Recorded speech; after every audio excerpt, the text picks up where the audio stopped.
Hi, everybody. It's Brian Eisenberg, and I'm here with my friend Ken Cherryhomes, who is been helping hitters for the last 25 years, everything from youth to major league hitters. He is also an inventor of the X Factor system. His specialty, and what I really wanted to bring him here today to talk about, was timing.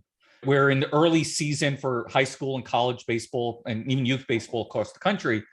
And obviously, pitchers tend to have an advantage early in the season, and there are maybe hitters struggling with timing. I know you talk about timing as having three different parts, but what is it that hitters can work on immediately if they need to start improving their timing in like this next week or two? Primarily, we need to work on actual distance and velocity, the types of velocity you're going to see. What we're doing is we're building a memory lexicon of events. And so we're creating reference points. And by hitting off a velocity that is coming from that same distance that you're going to be seeing in a game, what we're doing is we're correlating when we attacked the ball. Once we have success doing that, we reject all of our failure memories other than it's a bad tool, don't use it again.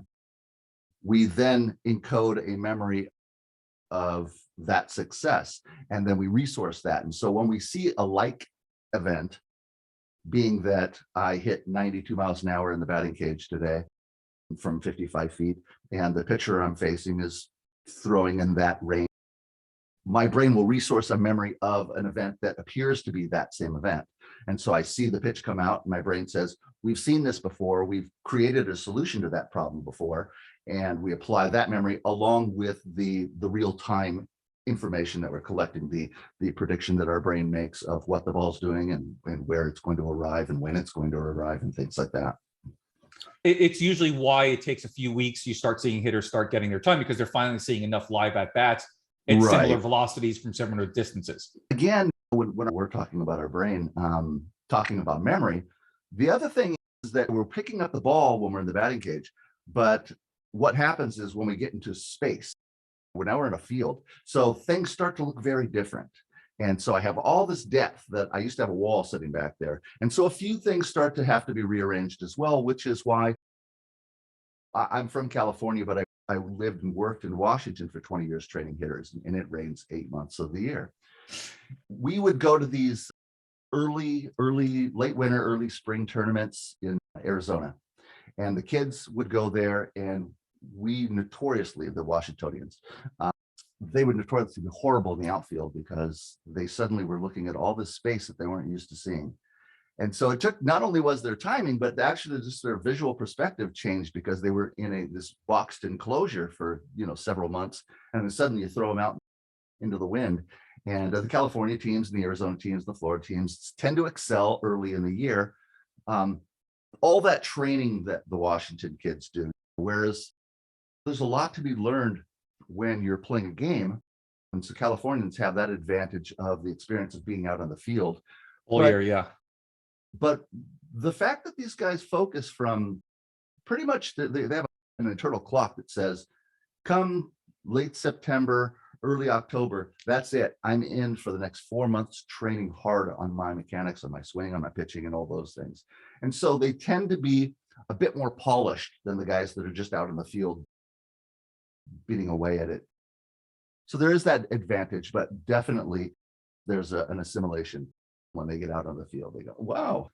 So I want to go back to something you said. You said the similar velocity from the same distance. So it's not the same as when you're going into a cage and you put the machine up to 65 from 45 feet away. No, it's not simulating any real velocity, or definitely not a tee with a ball on it is not simulating 90 miles an hour. No. The interesting thing about the ball and tee is the inventor of that doesn't take into consideration that that ball and the tee actually is accelerating, whereas every baseball that's thrown is decelerating over distance. So when he does his math and says this is the equivalent of, it really isn't, because it's a different equivalent. But what he is talking about is, and what short screen high velocity practice does, is it works on an aspect of timing, which is our feel. And so your kind of internal clock. And so you're working your reaction feel. The ball doesn't cover as much ground. So even if it was the equivalent of a 90 mile an hour pitch, It wouldn't be, because the 90-mile-an-hour pitch covers much more space over fractions of seconds. So over in 1 second, a 90-mile-an-hour pitch covers like 1,000 feet or something like that. I can do the math. But just hypothetically, the 90-mile-an-hour pitch would cover 1,000 feet. Well, if you took a pitch half that speed, half that distance, it would still only be traveling 500 feet per second. Does that make sense? Yep. And so the margins for error are a bit different. And so you'll get the reaction feel because the event time is similar. But again, what our brain is doing when we're seeing a live pitch is we are judging its travel over depth, right? So it wouldn't be a memory that I sourced immediately, that feel memory, because my eyes would be saying, process this moving object. And so one of the things that we're processing is something called tau, T-A-U, and that would be the ball. We have a memory of the size of a baseball. And when it is at a greater distance, it's smaller. As it travels towards us, it dilates. And that's tau. So that's one of our senses that we use to judge the depth of travel of an object. Same as a car traveling down the street coming towards you. You actually describe three I do. parts to timing, right? There's that mechanical Correct. timing, right? Can you explain all of those and how and where we train each one of those? So let's talk about what is most popularly considered timing right now, which is our load gather time. Where within the pitcher's cycle that we're going to begin or initiate that movement to get into our launch position. And guys with higher leg kicks and longer moves might be a break of hands or at the bottom of the pitcher's cycle before they turn.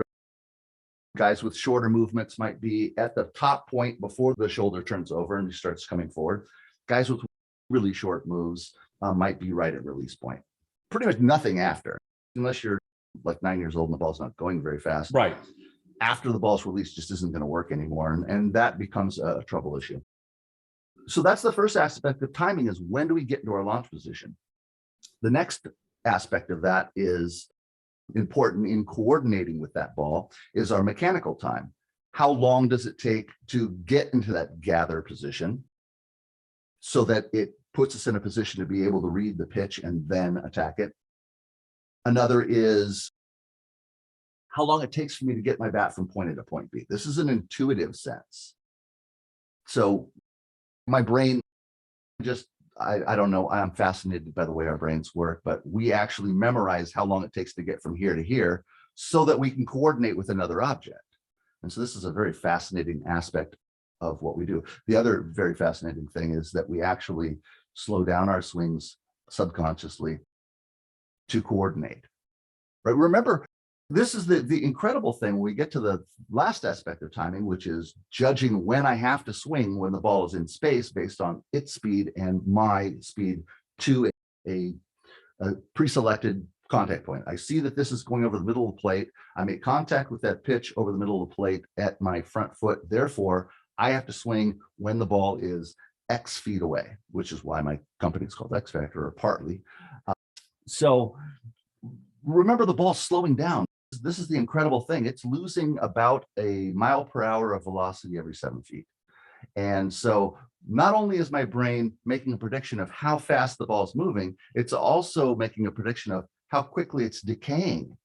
And so all of this is happening in fractions of seconds, which again, when we watch slow motion video, we start to lose sort of a concept of time. But this is absolutely fascinating that we're able to coordinate with an object that is in constant decay. So that would be two aspects: the swing time, the mechanical length of how long it takes to get to that gather position. The first one was, at what point in the pitcher's delivery do I get into that point based on how long it takes me to do all these things?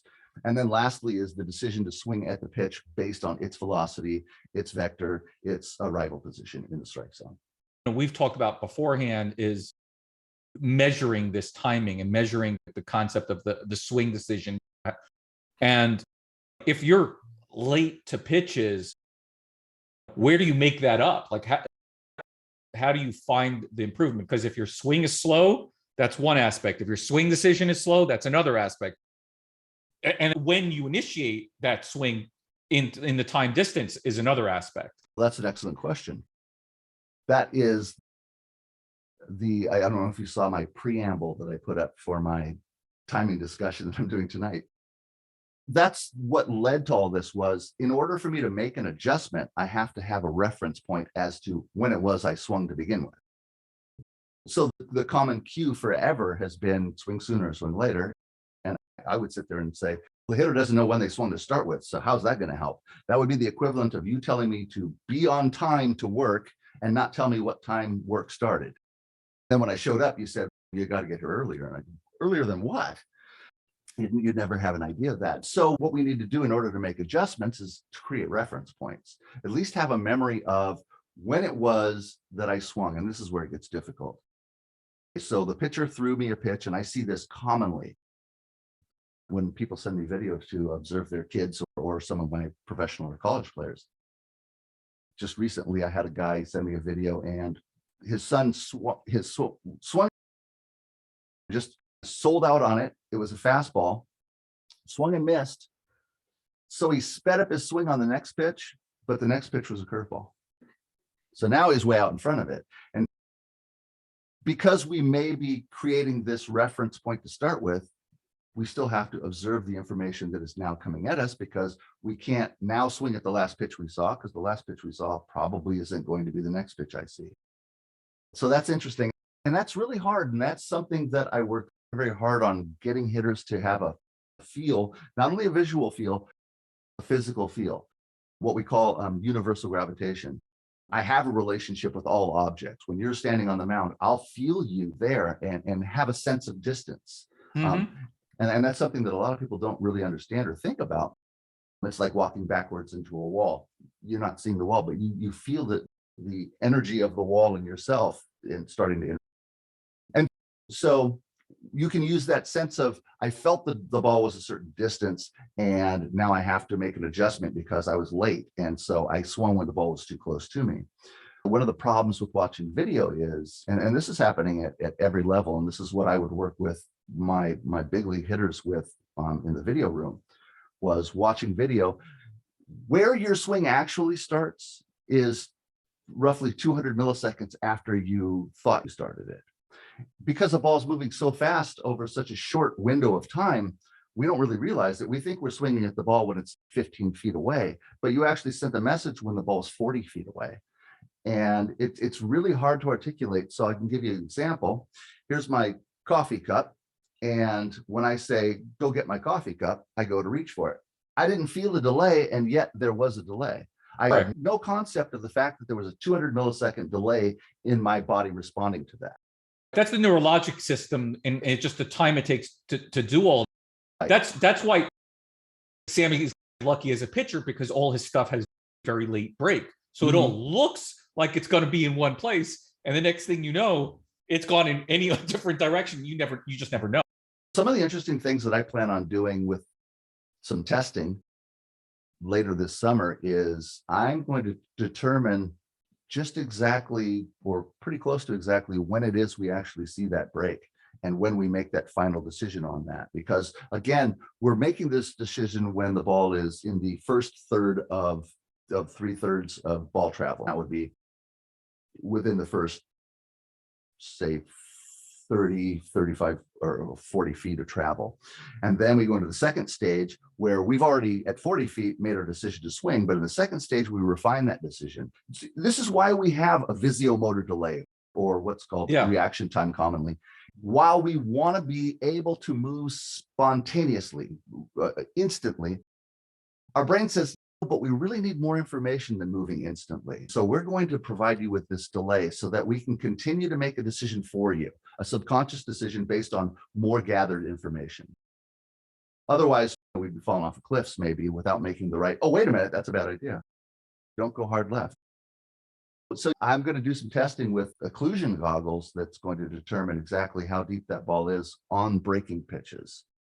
Because I know that when the ball gets to roughly, depending on the velocity, 15 to 20 feet away, we don't see it anymore because we don't process blur. Right. So what our brain does is it creates this seamless picture of what would happen, what it believes is going to happen. Anybody who says they saw the ball hit the bat That's lore. They didn't. They saw in retrospect, they saw the picture that your brain created for you that said your bat hit the ball. And you correlate all the information like the ball did come off the bat. So therefore, but they never Well, really saw that. It's the same principle behind why eyewitness reports are so bad, right? Because our brain fills in gaps. It's what the human brain is made to do. Yeah. And then our memory is basically 20% of the event. Correct. And the rest is 80% story that we built into it to fill in all those gaps because we don't remember all that stuff. You just mentioned talking about giving people cues of swing to the opposite field or swing late or whatever it is. Let's talk about these cues, because I think there's the more I'm doing research and the more I look at some of the best coaches I've seen, actually, the least amount that they talk, the least amount of cues that they actually give.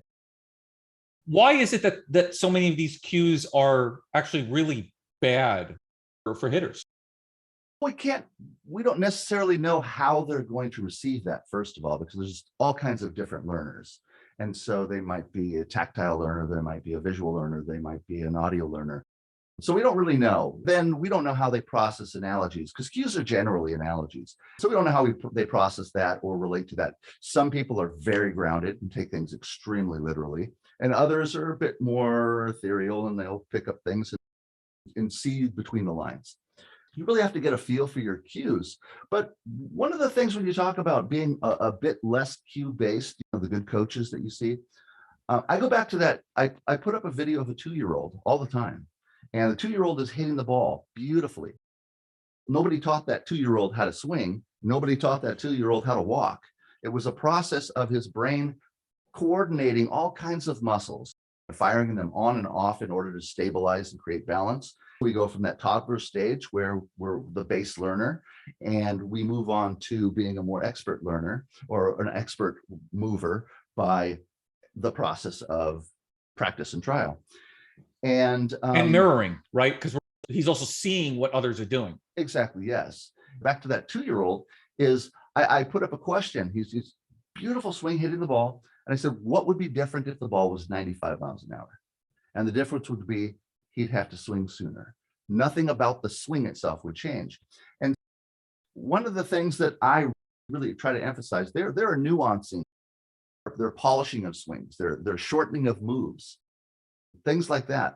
But by and large, our brain will create a perfect plan to execute a movement to solve. The 2-year-old does this. And the more we meddle with it, the more we override the brilliant plan that our brain would have created for us.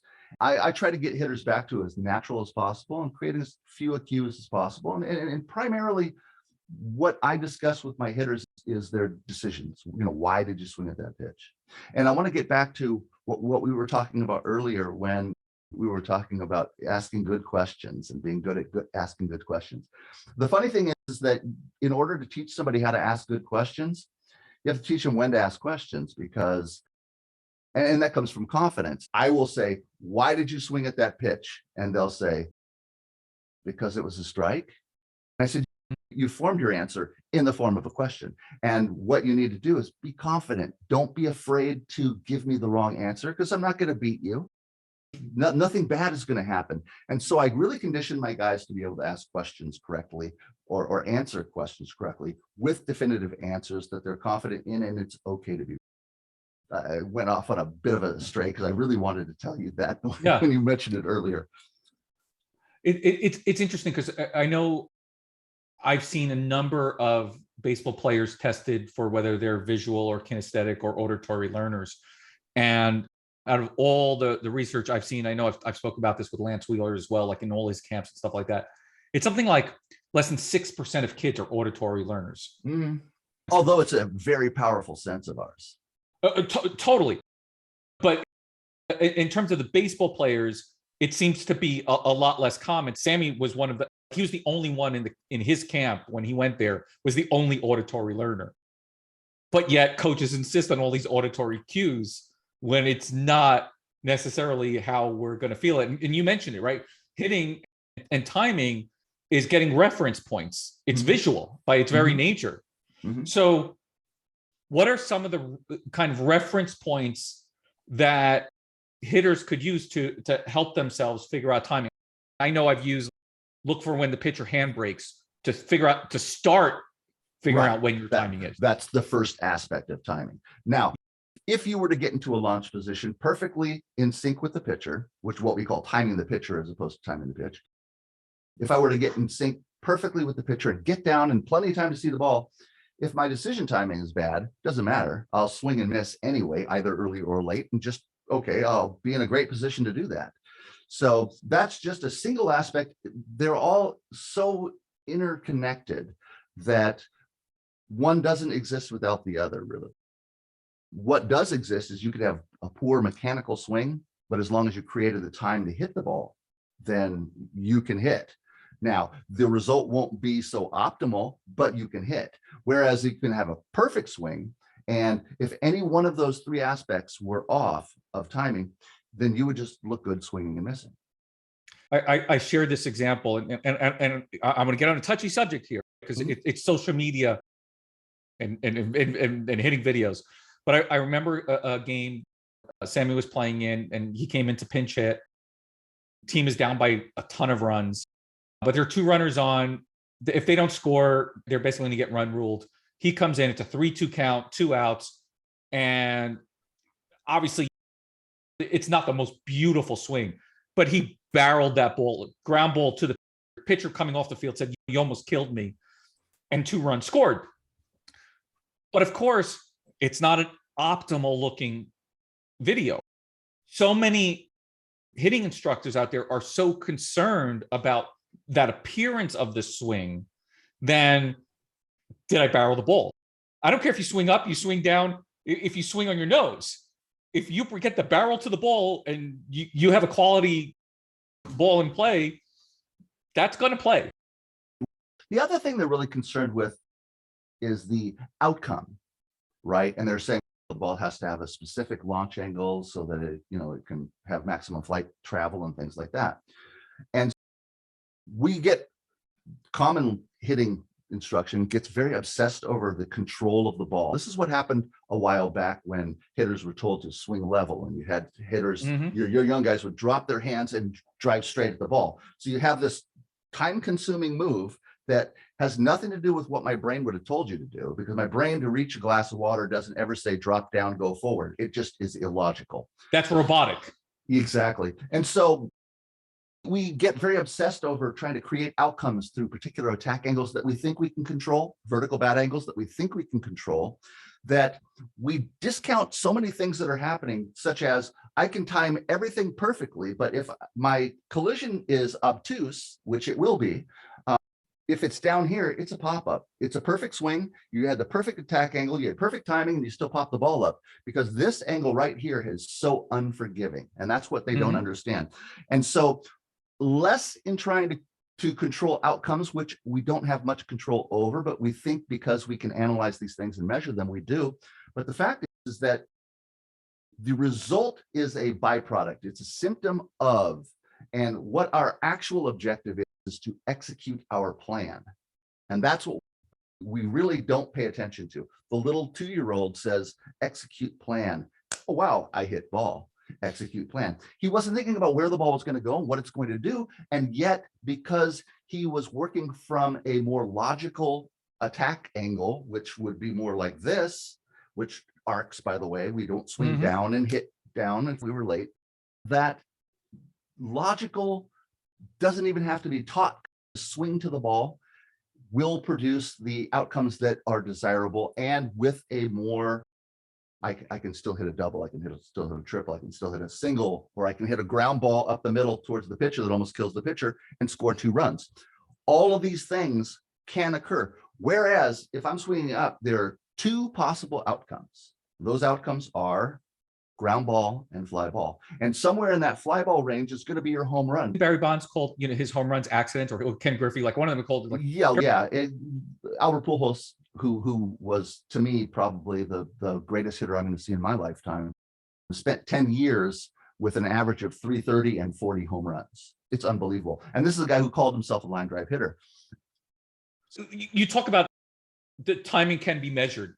And Uh-huh. I know you're working on some technology also, because I think I got really started on hitting Twitter early on because of things like the Zep adapter and Blast swing adapter and Diamond Connect. And I think I wrote one of the first early reviews of all three of them. Like Sammy was like 10 years old. Mhm. And you found that there's limitations. They're pretty inaccurate for one thing. And it depends on the metric you're looking at. And I have read some studies. I've gotten some feedback from Major League Baseball teams that have done a lot of comparative study with these. You can hardwire a similar device that runs on the same MEMS or the accelerometer, gyroscope, and magnetometer setup.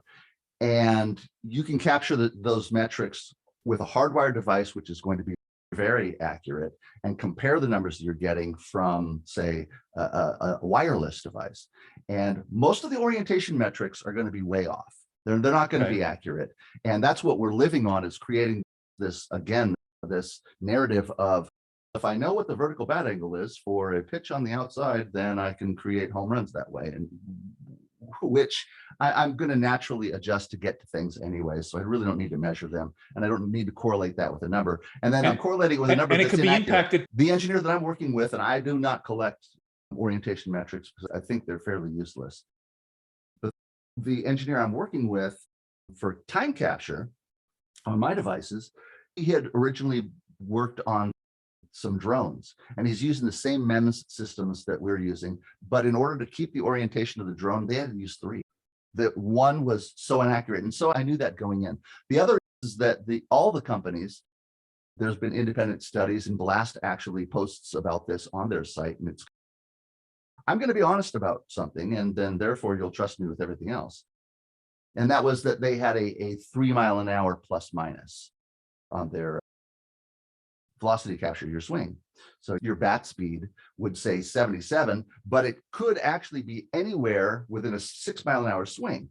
And so when we talk about progress being made, saying my hitters now are swinging faster after we've done this practice, you don't have an accurate baseline because there's a 6 mile an hour differential in there. Then there's no way to create a baseline to say I got better or worse from. In a laboratory, that 3 and that 6 big gap. that is a huge gap. We get this kind of, I guess it makes you feel good when you talk about it and say my hitting instruction has created 4 miles an hour extra bat speed for this hitter. And I'm going, okay, not really, but because I don't know if it was actually a worse swing or a better swing than the last. That sort of stuff, it's anecdotal at best. I actually never wanted to build a swing sensor. I wanted to just get to my timing with live pitches. And immediately I got a Zep first and then a Blast. And I can't catch your time because you can actually cheat the time of these. If you have a slight leak, because what they're all programmed to do is, or if you have a little bit of a backwards move, it throws it off. Right. A negative move, a hitch, which I do gather with my tech, but all of these things can affect the time. And so if you had a leak here, right? Now the distance from point A to point B, once you've breached the motion threshold so that the sensors are not collecting info, now I only have a swing from here to here. And I actually have a video of a guy who does this. He slides forward. And so he has this phenomenal Major League Baseball average swing time is 150 milliseconds. Well, this guy was really consistently in the 130s, high 120s. And I'm like, oh, and I know because he cheats it, but I show you on video and I slow it down and everything. These metrics, when we set these sort of the benchmarks of Major League Baseball is 150 milliseconds, right? If I sent you metrics of my hitter and you really didn't know what to look for, and especially in real time, you're not going to notice this too much. Yeah. You'll say, this guy's got 132 millisecond swing. Oh my God, he's incredibly quick to the ball. This guy, because of that hitch that I also capture and measure along with his visuomotor delay, actually took so long to swing. That hitch that he had took longer than his swing, almost 150 milliseconds more. So he doubled his swing. He actually couldn't hit 90 mile an hour pitches because his swing took so long. Enough time. Yeah, but it appeared that, well, 132, of course, he gets to get the ball and it's 12 feet away. So let me leave you with the last question for the day. Okay. I'm a parent. I want to go help my kid because they're struggling with their timing. What should they be looking for to make sure that they've got an instructor who actually is really going to help them and not just cash their check? Wow. It's a hard question because player development in professional baseball is very fixated on the gather timing. Get into a position so you can hit, and then it is quite literally swing into a space as hard as you can, which is why we see so many swings today in Major League Baseball that are sold out, that you're going, you had no business swinging at the pitch. It never appeared to be a strike. They actually have a metric for this called good luck, bad luck. It's hard hit ball. If you hit the ball really hard, then we look at the exit value of that ball, where, okay, well, the hardest hit balls are usually pulled to shortstops from right-handed hitters. Giancarlo Stanton's record bats or ball exit velocity is a ground ball. Oh yeah, no, and I've told people that, if they want to hit their PR on a hit tracks, just focus on hitting that ground ball to the shortstop. The reason why is because this pitch probably didn't want to go to the left side of the field. So what I did was I broadened my swing arc. So a tight swing would be a conservation of momentum. Broadening the swing arc will take longer, but it'll create more speed of the barrel. It accelerates over a greater sized arc. And so it creates more bat speed at the end. So then you end up hitting the ball really hard, but it's poorly hit. So if we were not looking at the outcome, we just said, oh, it was an out and that was bad luck, I would say that's not bad luck because he took a broad swing that is probably going to result in a ground ball to the shortstop anyway, or you're not going to get your coveted launch angle because when you're coming around the ball, then your barrel is actually starting to work its way down as it passes your hands, or it starts to work up and it will tip the ball like this. They're looking at only the numbers from the analytics perspective, and I say, but you're not looking at application. So yes, you will be able to consistently hit the ball very hard if you create a very broad swing arc. You just won't hit the ball very often. And an anecdote is coincidental, but if you were to hit nothing but fly balls, statistically over the history of baseball, you would bat 208. And maybe you'd hit 50 home runs a year doing it, but you would hit 208. Joey Gallo's lifetime average is 208. So, which he doesn't only hit ground balls. So I just thought it was coincidental and funny. But the fact is that if your focus was to only hit fly balls, first of all, you'd eliminate the line drive, which is 70% success rate when you do hit it. And you increase the number of ground balls because, again, the tangential collision and being slightly ahead of it is going to take you to the top of the ball. In avoiding hitting ground balls by going into this fly ball revolution that we're in now, we've actually created more ground balls than we had before. We've created more fly balls. Because the bat path is steeper as well. And so it's not forgiving that type of a bat path. Yeah, we've created more grounders when we're trying to avoid grounders. Nobody stopped to ask, well, how do we create more line drives? Because if we did that, we'd be looking at a different ball game right now. And I believe, obviously, we'd be scoring the same or more runs because since the launch angle revolution occurred, we're actually scoring fewer runs than we did prior to it. So if we looked at that span of time from 2003, which I choose that because that's post steroids, 2003, everybody's so afraid of being on the Mitchell report that they weren't juicing. And I look at like a 4-year span there, a 5-year span there, and then I compare the numbers to current when I believe the launch angle after Alan Nathan's article on optimal launch angle for maximum flight distance came out. I look at the statistics between the two, and the only thing that increased in the current era is we increased the strikeouts, we increased the home runs, but we have decreased in runs scored, decreased in hits, decreased in average, decreased in OBP, decreased in OPS.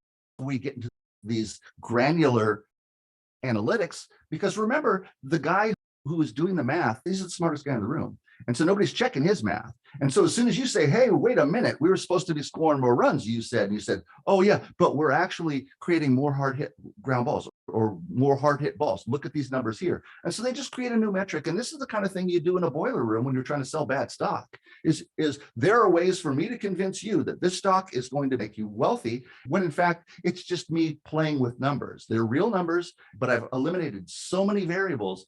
Then I convince you that this is a good idea. The current paradigm is a terrible idea, and it will shift at some point because people will finally say, The aesthetic of the game is horrible because of it. But also, it's been ineffective in what they claimed it would do, which was create more runs, because that's the most important thing, is scoring runs. Yeah, no duh. So parents need to look for instructors that are going to help their kids hit line drives. Sorry, yeah, exactly. And when you talk about timing, more importantly, getting kids into a position to be able to, then you're not going to find a lot of people who are talking about actual swing timing, what my decision timing and things like that. Not a lot of people understand contact points at the highest levels. Some of the work that I did with big league hitters was the easiest stuff in the world for me. I took a hitter who over 2 seasons hit 207. I called every GM or assistant GM in baseball and said, I guarantee he'll hit 285 this year and 300 the next. Because he had already solved the X factor, which was he can hit at the major league. He could time down those pitches. And I can't teach that and I can't scout that. I'm hoping my technology is able to help you with that. But it's something that can't even be scouted, because every player that's drafted is presumed to have the tools to play Major League Baseball. We just can't test it because we can't put them in a Major League Baseball situation where there's 50,000 fans and the fastest fielders on the planet and everything else that works into that. We can't test that, so we just have to presume. And then the cream rises, and then once again, the cream rises above that. So this hitter that I'm talking about had mechanical issues that caused timing problems. So he's getting back to the ball. It just wasn't positive back to the ball. This is a guy who previously had hit 305 times in his career. I said, this is going to be easy. I guarantee you'll hit 285, 300 in consecutive years. They all laughed at me and said, yeah, no thanks. And Milwaukee ended up taking him, and he hit 281. He broke his hand. He hit 281, and then he hit 319. It was a matter of, he already knew how to time down the pitch. He could work within that window of stress and time constraint. I don't know. I would say hitting coaches that focused on hitting line drives is a great idea, and making sure that hitters in a position to hit so that they can make that decision. I know how to teach you drills to do that stuff. I developed those over 20 years of work, but I don't know many people. Most of the stuff, as you've come to learn, knowing me through hitting Twitter, is I'm going to say a lot of things you haven't heard before. I look at things from different perspectives, and that was something that came up yesterday. Was somebody was talking about when a hitter steps into the batter's box for BP, the first thing they should do is hit the ball the other way, be late intentionally. I said, just because you see it happening doesn't mean it's actually effective. He said, little kids can't, and I've got 25 years of experience with little kids. Okay, those are your little kids, not little kids on a whole. When you're late, they tend to try to walk very slowly forward, making adjustments. What I get them to do is be overly early. They already know what late feels like. So they have one parameter set, but they don't understand this one over here. Now I say, just be too early on the ball, and then you'll know what each parameter is. Then you work off of that. And if you work backwards, reining yourself in, first of all, psychologically, that says, I'm in control. That's what I tried to articulate to this guy. The hitter is in control versus the hitter that is working, trying to adjust off of being late, totally out of control. He's trying to catch up versus the guy who says, I've got to rein myself in. For people who want to learn more about your slightly differing opinions, let them know where they could find you. My website is down right now, but it's about to go back up. I stopped my business. That would be xfactortechnology.com. And you can find me on Twitter at Ken Cherryhomes on Twitter. Awesome. Thank you so much, Ken. Thank you, Brian. That was great.